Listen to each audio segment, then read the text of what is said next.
স্বামীর দায়। বাইরে হাজার মানুষকে হাসালেও লাভ কী যদি স্ত্রীকেই কাঁদতে হয়।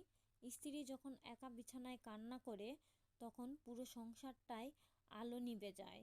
একজন স্বামীর আসল সাফল্য টাকা নয়, বরং তার স্ত্রীর মুখের হাসি ফুটানোই তার দায়িত্ব। স্ত্রীকে কোনো রকম কষ্ট দেওয়া ঠিক না।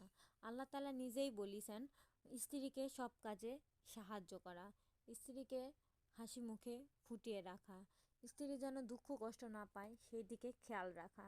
অবশ্যই আমাদের উচিত সবার স্বামী যেন তার স্ত্রীকে ভালো। আজকাল কিছু কিছু ছেলে মানুষ আছে তার স্ত্রীকে অবহেলা করে, বাহিরের মানুষকে নিয়ে এতই আনন্দ ফুর্তিতে থাকে যা বলার বাহিরে। আর অনেকের সংসারে আছে এগুলা কেউ পছন্দ করে না। অবশ্যই আপনাদের উচিত সবাই যেন এই দিকটি দেখে রাখে।